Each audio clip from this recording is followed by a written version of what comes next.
we are on topic drugs and alcohol abuses.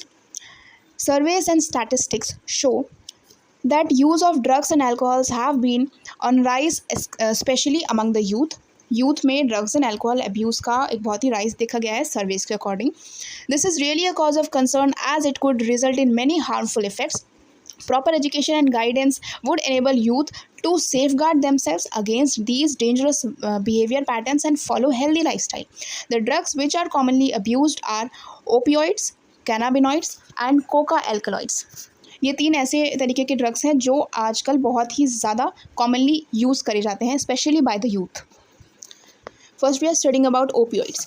Opioids वो drugs हैं जो opioid receptors जो हमारे सेंट्रल नर्वस सिस्टम में प्रेजेंट होते हैं और गैस्ट्रो इंटेस्टाइनल ट्रैक्ट में प्रेजेंट होते हैं, उनको ये उनसे ये रिसेप्टर्स जाके बाइंड करते हैं. उन रिसेप्टर्स से ओपियोइड्स ड्रग्स जाके बाइंड करते हैं ओपियोइड रिसेप्टर्स से. तो ये सेंट्रल नर्वस सिस्टम और गैस्ट्रो इंटेस्टाइनल ट्रैक्ट में जाके बाइंड किए opioids. Heroin commonly called the smacks, chemically diacetylated morphine, जिसका वाइट ओडरलेस बिटर क्रिस्टलाइन ऐसा स्ट्रक्चर कंपाउंड होता है.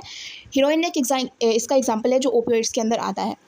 This is obtained by acetylation of morphine, इसीलिए ऊपर लिखा भी हुआ था डाईएसिटाइलेटेड मॉर्फिन. हीरोइन को डाईएसिटाइलेटेड मॉर्फिन कहते हैं क्योंकि मॉर्फिन भी एक ड्रग होता है जो ओपियोइड के अंदर आता है. उसी के अंदर से एक एसिटाइल ग्रुप मिथाइल ग्रुप हटा के जो कंपाउंड हमारे पास बनता है, that is the formula of heroine. And उसका फॉर्मूला यहाँ पे केमिकल स्ट्रक्चर बना के दिया भी हुआ है. This is opium Poppy plant, जिसके बारे में आगे लिखा हुआ है. तो यहाँ पे इतना बताएगा कि हीरोइन क्या होता है, मॉर्फिन क्या होता है, हीरोइन मॉर्फिन से कैसे रिलेटेड है, मिथाइल बस हटा दिया. और हीरोइन को कॉमनली स्मैक किया जाता है, यानी हीरोइन को कॉमनली सूंघने से क्या बोल रही हूँ मैं, यानी कि हीरोइन को बॉडी के अंदर सूंघ के लिया जाता है. और हीरोइन कैसा दिखता है, वाइट होता है, ऑर्डरलेस होता है, बिटर होता है, क्रिस्टलाइन कंपाउंड होता है. मॉर्फिन को एक्सट्रैक्ट किया जाता है एक पॉपी प्लांट से जिसका साइंटिफिक नेम है पैपावीर सेमिनिफेरम. हीरोइन को तो जनरली स्मैक करके लिया जाता था, लेकिन मॉर्फिन को जनरली इंजेक्शन या स्नॉटिंग के थ्रू लिया जाता है. हीरोइन एक डिप्रेसेंट है, ये बॉडी फंक्शंस को स्लो डाउन करती है, यानी हमारे सिस्टम को स्लो डाउन कर देती है अगर कोई इंसान हीरोइन लेगा, हीरोइन या ओपियोइड्स का यूज़ करेगा. Second thing as a drug which was given is cannabinoids. Cannabinoids are the group of chemicals, ये वो केमिकल्स का ग्रुप है which interact with cannabinoid receptors. Opioids जो थे ओपियोइड के रिसेप्टर्स से इंटरैक्ट करते थे और वो थे गैस्ट्रोइंटेस्टाइनल ट्रैक्ट में. लेकिन ये जो कैनाबिनॉइड रिसेप्टर्स हैं ये प्रिंसिपली ब्रेन में प्रेजेंट होते हैं. तो कैनाबिनॉइड्स इन रिसेप्टर्स से जाके बाइंड करते हैं. Natural cannabinoids are obtained from inflorescence of plants. Natural cannabinoids जो होते हैं वो इन प्लांट्स के इन्फ्लोरेसेंस, मतलब उनकी खूबसूरती के लिए जो भी चीज़ें हमें आउटर दिखती हैं उनसे पाए जाते हैं. जैसे कैनबिस सटाइवा का प्लांट होता है, इन प्लांट्स के फ्लावर टॉप्स या लीव्स या रेजिन्स का यूज़ करके कैनबिस प्लांट्स के रेजिन्स का यूज़ करके अलग अलग कॉम्बिनेशंस में इनको साथ में रख के अलग अलग तरीके के कैनाबिनॉइड्स बनाए जाते हैं, जिनका नाम है मरिजुआना, हशीश, चरस, गांजा, ये सब बनाया जाता है. इनका नाम भी हम सब ने सुन रखा है. जनरली इनको इनहेल करके लिया जाता है या फिर ओरल इंजेक्शन करते हैं, मतलब नॉर्मली खा के. और ये ऐसा देखा गया है कि कैनाबिनॉइड्स जो लोग कैनाबिनॉइड्स ड्रग अब्यूज़ करते हैं उनको कार्डियोवैस्कुलर डिजीज़ेज़ ज़्यादा होती है, यानी कि कार्डियोवैस्कुलर सिस्टम, बॉडी के कार्डियोवैस्कुलर सिस्टम को कैनाबिनॉइड्स अफेक्ट करते हैं. This is the diagram of molecule of cannabinoid and this is cannabis sativa के वो लीव्स जिनका यूज़ करके अलग अलग तरीके के ड्रग्स बनाए जाते हैं. एनसीईआरटी में थर्ड टाइप का ड्रग जो दिया हुआ है उसमें आता है वो होता है कोका एल्कलॉइड्स, जिसका दूसरा नाम है कोकेन. इनको ऑब्टेन किया जाता है कोका प्लांट से. साइंटिफिक नेम है इसका एराइथ्रोजाइलम कोका, जो साउथ अमेरिका में नेटिवली पाया जाता है, south America. It interferes with the transport of neuro transmitter dopamine. जैसे पीछे के दो अपने अपने रिसेप्टर्स से बाइंड करते थे, ये इंटरैक्ट करता है हमारे न्यूरो ट्रांसमीटर डोपामीन के साथ. ऊपर के जो दो थे वो कैनाबिनॉइड्स और ओपियोइड्स, वो हमारी बॉडी के सिस्टम को स्लो डाउन करते थे, लेकिन ये कोका एल्कलॉइड्स ये बॉडी के सिस्टम को एक्टिवेट कर देते हैं, एक्स्ट्रा एनर्जी प्रोवाइड करते हैं।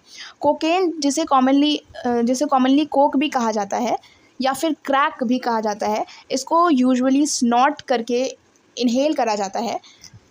तो ये ड्रग अब्यूज़ स्नॉटिंग के थ्रू लेते हैं। It has a potent stimulating action on the central nervous system. इनका एक्शन सेंट्रल नर्वस सिस्टम पे होता है, जैसे कैनाबिनॉइड्स का एक्शन होता था कार्डियोवैस्कुलर सिस्टम पे, कोका एल्कलॉइड्स का एक्शन होता है सेंट्रल नर्वस सिस्टम पे। यानी कि ये सेंट्रल नर्वस सिस्टम को एडवर्सली अफेक्ट करने की पावर रखते हैं, producing a sense of euphoria. Euphoria होता है and increase energy.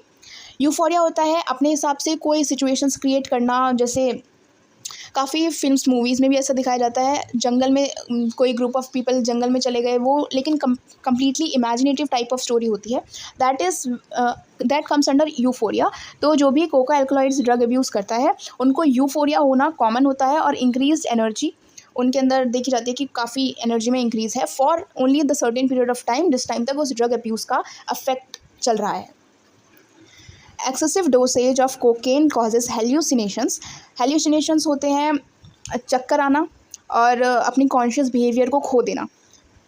Other well known plants with hallucinogenic properties और भी कुछ प्लांट्स में होते हैं, सिर्फ कोका एल्कलॉइड्स में ही नहीं होते। और उन प्लांट्स का नाम है एट्रोपा बेलाडोना, धतूरा, और आजकल के दिनों में कैनाबिनॉइड्स को कुछ स्पोर्ट्स पर्सन भी यूज़ करते हैं, लेकिन that is not the use, that is misuse. क्योंकि फॉर्स ये क्या करता है, इंक्रीज एनर्जी शो करता है, तो स्पोर्ट्स पर्सन इसका यूज़ करते हैं, which is not fair. Drugs जैसे कि बारबिचुरेट्स, एम्फेटामिन्स, बेंजोडाइज़ेपिन्स, ये सारे कुछ और इनके ही जैसे सिमिलर ड्रग्स हॉस्पिटल्स में, मेडिसिन में यूज़ करे जाते हैं, which is for the patients good. Patients के लिए अच्छे के लिए यूज़ किए जाते हैं और बहुत लिमिटेड अमाउंट में यूज़ किए जाते हैं, ताकि इनका अफेक्ट लॉन्ग टर्म के लिए ना पड़े। ये एक अच्छा पर्पज़ है यूज़ करने का। जैसे कि मेंटल इलनेस को प्रिवेंट करने में, डिप्रेशन और इंसोमिया मतलब होता है जिसको नींद नहीं आती, इन बीमारियों को ट्रीट करने के लिए, ऐसी मेंटल इलनेस की कंडीशंस को ट्रीट करने के लिए हॉस्पिटल्स में ऐसे ड्रग्स यूज़ किए जाते हैं। लेकिन दिक्कत तब आती है जब लोग इसका ओवर यूज़ करें या फिर खुद से ही डॉक्टर बन जाएं, खुद से ही यूज़ करना शुरू करें। उसके बाद जो ओपियोइड्स में हमने जो नाम पढ़ा था, मॉर्फिन के बारे में बताया गया है कि ये पेन किलर के रूप में यूज़ किया जाता है, that is very effective as a painkiller and is very useful in patients जिनकी सर्जरी हो रही है। सर्जरी के दौरान फॉर कुछ टाइम के लिए बेहोश करने के लिए, अनकॉन्शियस करने के लिए भी मॉर्फिन का यूज़ किया जाता है हॉस्पिटल्स में।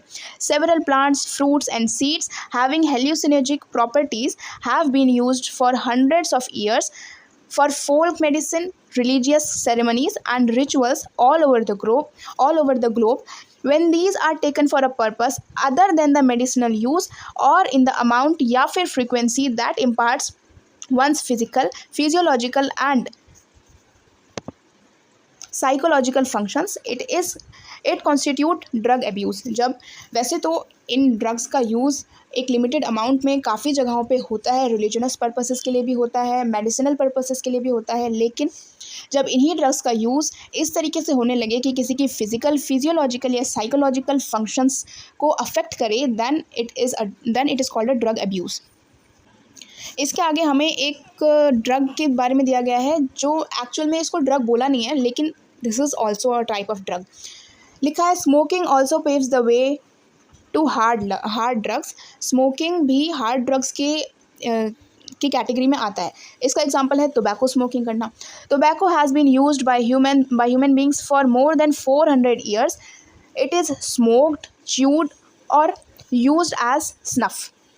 इसको इन 3 तरीके से बॉडी के अंदर लेके जाया जाता है। वैसे टोबैको एक प्लांट होता है which is naturally occurring plant, इसमें कोई ऐसी ड्रग वाली बात नहीं होती, लेकिन जो टोबैको के अंदर निकोटीन प्रेजेंट होता है, that acts as a severe drug. Tobacco contains a large number of chemical substances. Tobacco के अंदर large number of nicotine present होता है जो कि एक एल्कलॉइड है, एंड यही निकोटीन ड्रग के रूप में एक्ट करता है। निकोटीन एड्रिनल ग्लैंड को स्टिमुलेट करता है, उससे एड्रेनलिन और नॉन एड्रेनलिन रिलीज़ करवाता है ब्लड सर्कुलेशंस में, एड्रेनल ग्लैंड से ये दो हार्मोन्स निकलते हैं, ये क्लास 11th में हम पढ़ते हैं, एड्रेनलिन और नॉन एड्रेनलिन। ये रिलीज़ करवाता है ब्लड सर्कुलेशंस में, जिन दोनों की वजह से क्या होता है, ब्लड प्रेशर बढ़ जाता है और हार्ट रेट बढ़ जाता है। तो टोबैको स्मोकिंग से ब्लड प्रेशर, हार्ट रेट दोनों के बढ़ने के चांसेस होते हैं। Smoking is associated with increased incidence of cancer. Smoking की वजह से काफ़ी कैंसर्स के केसेस ऐसे रजिस्टर होते हैं, जैसे कि not only the lung cancer, आगे लिखा हुआ है कैंसर्स, लंग कैंसर ही नहीं जब बल्कि यूरिनरी ब्लैडर के कैंसर और थ्रोट कैंसर भी स्मोकिंग के कारण ही होते हैं। Bronchitis, emphysema, coronary artery disease, gastric ulcer, ये सारे ऐसे डिजीज़ हैं जो स्मोकिंग के कारण होते हैं। Tobacco chewing is associated with an increased risk of cancer of oral cavity। अभी तक के कैंसर्स खत्म हुए नहीं थे कि टोबैको स्मोक जब हम च्यू करके लेते हैं, जो तीन में से एक तरीका है, स्मोक, च्यूड और स्नफ करके, तो जो हम चबा के जो टोबैको स्मोकिंग कर रहे होते हैं जो पीपल, उनके ओरल कैविटी में कैंसर होने के चांसेस भी हाई होते हैं।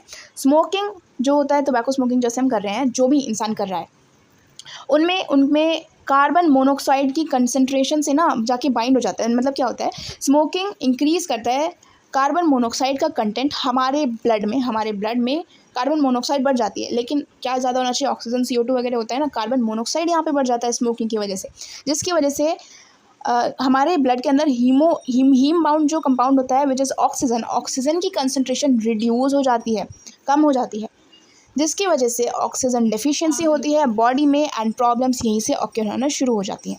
When one buys a packet of cigarettes, one can not miss the statutory warning which is present at the packing, which warns against the smoking and says how it is injurious to health।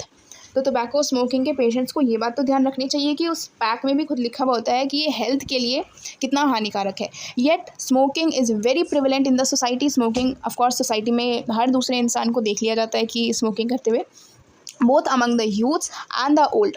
कोई एक generation affected नहीं है, youth and old हर तरीके की generation में smoking की problem common है, देखने को मिलती है, हर सोसाइटी में देखने को मिलती है। Knowing the dangers of smoking and chewing the tobacco, it is addictive nature and it's addictive nature. क्योंकि लोग जानते हैं कि भाई ये एडिक्टिव है, लेकिन तब भी यूथ इसका ज़्यादा प्रोड्यूस करती है एंड ओल्ड जनरेशन्स भी। तो इन हैबिट्स को तो हमें एक्चुअली में अवॉइड करने की ज़रूरत है। Any addict require counselling and medicinal help to get rid of this habit. कोई भी इंसान जो टोबैको स्मोकिंग या किसी भी तरीके के ड्रग अब्यूज से एडिक्ट है, that person needs frequent counselling and medicinal help, ताकि वो उसकी हैबिट छूट सके। And by this we are done with the topics of drug.